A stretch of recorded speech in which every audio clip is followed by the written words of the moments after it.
team I'm pretty high on, mostly because of the defense, but I think the offense is going to be a little bit better than people are expecting. That's the Seahawks, and that's the Seahawks run game. Clint Kubiak, of course, is the offensive coordinator there. Essentially got carte blanche to kind of make the personnel how he saw fit. He really did. I mean, from offensive line to quarterback to just like a lot of decisions that they made this offseason. And some of that's good. And I really do think, though, that the strength of this team, and this is a Kubiak Shanahan as pure as it gets to. Like, there's not McVay or LaFleur's doing or what McDaniel's doing. Kubiak is like pure.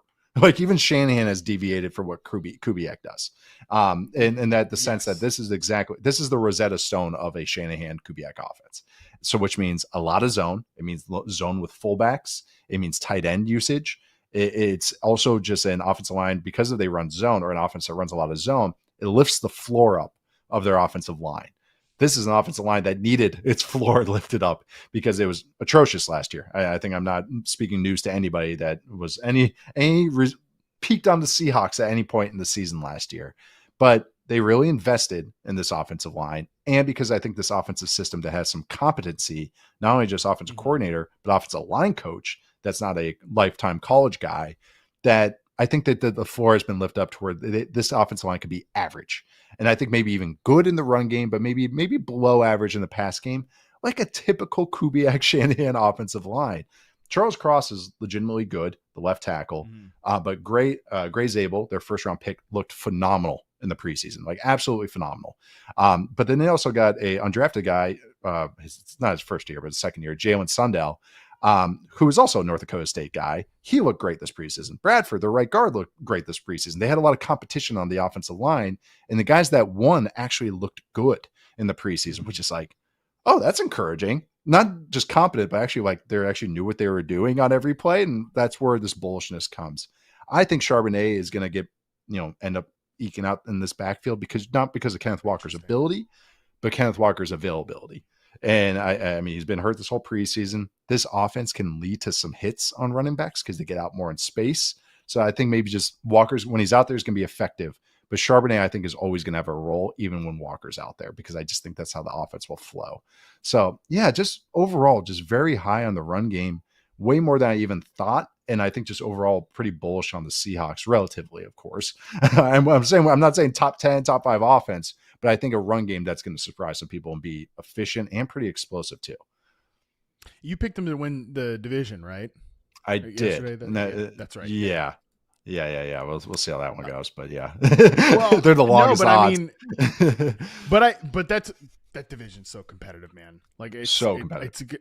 I ended up with the Niners, which is probably the boring pick, but I think that the Seahawks are absolutely good to do it. I think any of these 4 teams, I don't know. I'm still iffy on the Cardinals being like a division winning quality team. I think I had to commit to the bit. I had to commit to I know the you bit. did. I'm too far gone. I'm too far gone. Yeah, way pot committed. You gotta like will that thing into existence, baby. Like you're doing the right thing there, putting the Cardinals in. But that's like the one, and obviously the Rams could be like the best team in the conference, or they could win 5 games because Stetson Bennett's playing by week 17. Those are all within the range of it's a very, long story short, very competitive division. I could see the Seahawks becoming the best team here because I'm with you. We all had on Football 301 top 10 defense, I think top 5, top 6 defense, the Seattle Seahawks this year. We're all really bullish on them as that type of unit. And I think that's going to keep the offense in games, and that's going to allow them to stick to their philosophy, which should be very run heavy. You brought up the Zach Charbonnet thing. I think I'm kind of like a centrist on this Seahawks running back room, which in fantasy football is like not allowed. You either have to be like a full Kenneth Walker bro, or you've got to be like out on Kenneth Walker. I think Walker was a great pick in the 4th round because I think the ceiling is there. But I also think Zach Charbonnet, it was a great pick wherever, like a round or 2 ahead of his ADP, because there's a chance Kenneth Walker might not hit. There's a chance Kenneth Walker might be hurt. And then Zach Charbonnet, I think, just walks into a starting gig where he's got it all to himself, which we've seen him be successful in. And I'm glad you framed it this way, Nate, because my contention with this whole thing, the one thing I do push back on the Kenneth Walker bros is that Well, every time Walker's been healthy, he's just been the full feature back. I'm like, that makes no sense for a guy that gets hurt all the time. No. Why don't you try to take some work away from him when you have a good second back? So if this turns out to be, again, this is hyperbole, but what if it turns out to be a top 5 run game, right? Like it's that good because the system's proven. Within the range of outcomes, though. Yes, and the offensive line is what it is. It takes that leap to being functional, and the passing game I think will be good enough with JSN, who is an ascending like potential superstar player. Our guy Torrey Horton is going to be the lid lifter. I think the passing game will be good enough. Darnold is who he is, but again, veteran quarterback. The run game then becomes like a top 5 run game. Both of these backs might have. It's not likely, but it's possible that both these backs have like some standalone value in this backfield. I think that is very possible. It is. And like you said, it was an easy slate to go against the start. And that's the thing with Walker too, is it's not, I liked Walker too. But he can be inconsistent with his reads because he's so explosive. He wants to bounce things. Again, this is a zone offense. And I think he'll be fine in it and everything, but there'll be times, sometimes they're like, oh, he bounced it outside again when you should be planting your foot in the cutting. Coaches want reliability, availability, and reliability. And this is a new coaching staff. And they're going to go with this, also an offense that goes with the hot hand. When you don't have a Christian McCaffrey, they just roll with the hot hand. So it might look like that Tevin Coleman, Devontae Freeman kind of backfield for a minute, like just figure it out. That's a really good comparison. That's where the offensive line's not perfect, but it's better than you would think. And I don't know, there's some similarities to that. And obviously the offensive scheme, and even George Holani, their third string running back, like looked good in the preseason. At times, even I was like, oh, that's 36. Okay. That's not Charbonnet, because that's another thing. If Walker's out, it still might be a split. And if Holani's real, again, this is a Shanahan offense. What's the classic thing about the Shanahan offense? The guy came out of nowhere and became fantasy relevant. Like, this is all the makings of it is this backfield right now that I think some people are still sleeping on a little bit. I know I'm talking in fantasy circles, but I think in real football circles as well. And the Saints offense as well, end with, who was not great last year, had a fun couple first weeks. And then they just went through the Derek Carr experience, and then Spencer Rattler and Jake Hayner and everybody playing quarterback there. It was pretty fun. Looked like Mardi Gras in the backfield. Last year, that offense finished 14th in rushing DVOA. So it's like, even when crap is crap, like the Kubiak Shanahan scheme and philosophy can get above average results. And I think that the makings of this could actually be outright good results.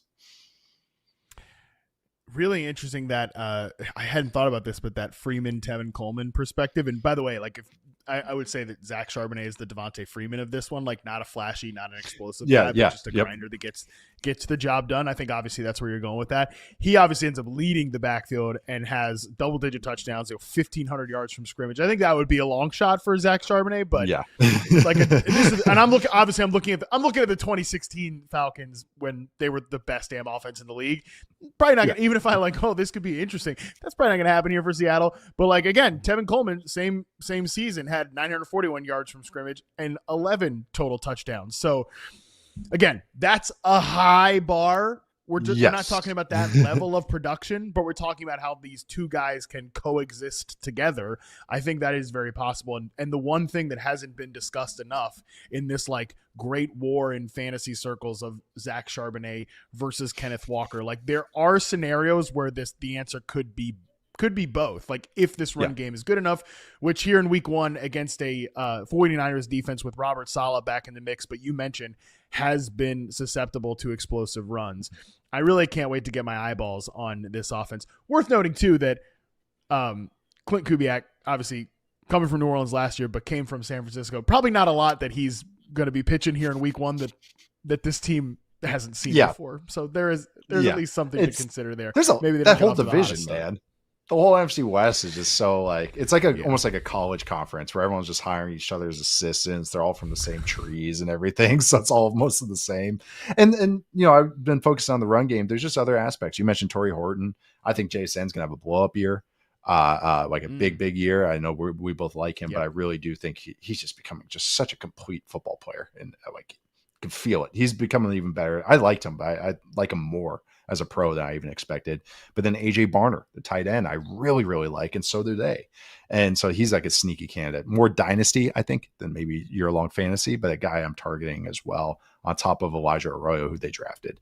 So I don't know. I just, this team I've really warmed up to, because the strength of it's the defense, but man, I think this run game can really play complementary football, like you mentioned, but good, not just like, oh yeah, they get the job done. Like, but I think they're going to have some weeks where they really bust open some bad defenses.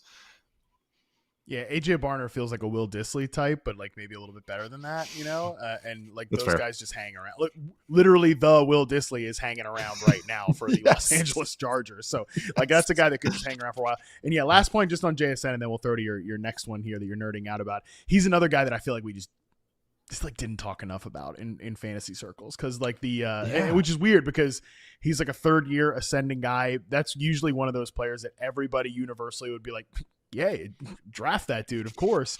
But people kind of galaxy brained, like the pass rates are coming down, and the pass rates are going to come down. But when's the last time a young ascending potential superstar receiver got crushed by, the pass rate changed? I don't know. I mean, right. If Sam Darnold's good and this offense is still efficient, he should be more than fine as like a 3rd round pick this year. Do you think Cooper Kupp, old Cooper Kupp, Will Dissly plus, or a 5th round rookie is going to take touches away from JSN? Like, and I think something with the Shanahan offense that people forget is if they have talent at receiver, they channel the whole freaking offense through passing game through that talented receiver. I'm not saying JSN is Julio Jones or Andre Johnson, but I do think he's talented enough that they're going to design a lot of plays for him. Like, he's going to get a lot of high usage and a high leverage plays, red zones, 3rd downs, and everything. Because that's their passing game is not always spread out. It's very hyper specific, and I think JSN will get the boom because of that. No, that's a great point. I did a bold predictions show on reception perception, and one of them was JSN finishes top 5 in receiving yards this year. And again, he's somebody that is like not counted as like that type of upside. And look, it's bold prediction. Nobody cares you get that right. And I've had we've done so many like stupid bold predictions. It's like Lions missing the playoffs. No one will remember that. Lions fans are already totally. Lions fans are already putting me on lists. I didn't see. I was gonna say I didn't see you added to a list this morning. But anyways, it is gonna be super interesting to see the Seahawks offense. Like they're one of the big reveals I can't wait to watch this year.